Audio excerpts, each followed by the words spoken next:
The New York Giants are the best team in, whoa. Did you see that Reggie touchdown run? The New York Giants are the best team in, the Pats lost? Tom Brady must be bent. The New York Giants are the best team in, Romo fail. Our football attention span is too short and our desire for big headlines is too strong to appreciate the budding dynasty in our midst.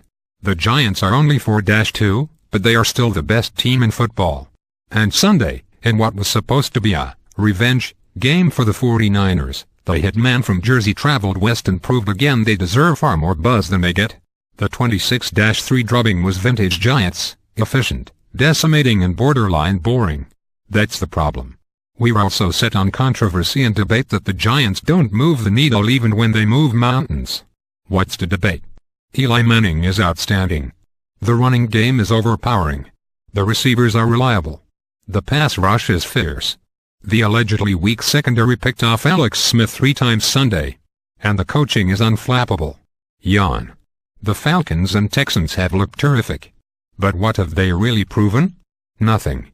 If the Giants played either of those teams in the playoffs, would you really bet against Big Blue? Are the Falcons and Texans really that much better than the team the Giants destroyed on the road Sunday? The Ravens? The Cardinals? The Bears? Also, Tim Tebow looks like unwanted man with Jets. Giants safety and trail roll, left, celebrates after intercepting 49ers QB Alex Smith. AP, Sunday's matchup was nonsensically billed as a revenge game, but that gives the Niners too much credit. The only revenge the Niners can get is if they win a Super Bowl, and that wasn't going to happen in Week 6. Instead, the Giants got revenge on all those who thought they got away with something in the NFC Championship. People have laughed at teams who have come to Candlestick trying to run the ball on the Niners. Well, the Giants ran the ball down the Niners' throats. They played physical football against an extraordinarily physical team, and they bent Jim Harbaugh's boys into a pretzel. It was the worst loss of the San Francisco coach's career. Next.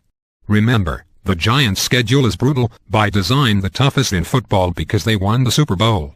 So a 4-2 record so far is a little deceiving. And the Giants have never threatened to run the table anyway.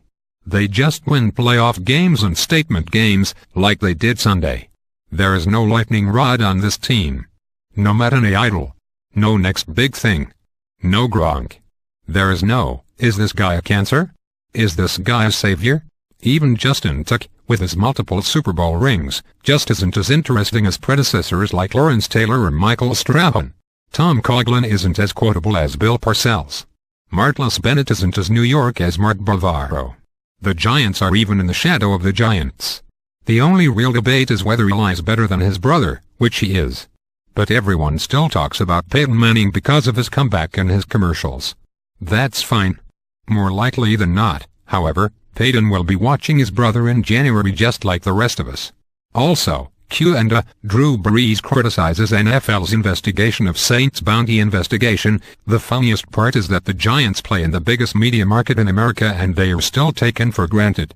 All the East Coast bias in the world can't save the Giants from their own excellence. Seriously, if you walked into a bar and asked, "How did the Giants do?" you might get a comment about Buster Posey or Madison Bumgarner. Yet this is a team that's on the cusp of being a dynasty. Think about it. The Patriots were a team of the decade with 3 titles. The Cowboys were a team of the decade with 3. The Giants have a legitimate shot at that level of achievement. And with 2 titles in their pockets, they look better than ever. It is only October. Lots can happen. But a lot has already happened to the Giants. They lost Mario Manningham and Brandon Jacobs to free agency. They lost Hakeem Nicks to injury. And they keep on going, with hardly a hiccup. We'll keep gossiping and bickering and rightfully praising the season's surprises, because that's how we are as a football society. But until further notice, the New York Giants are the best team and when is Tebow going to start?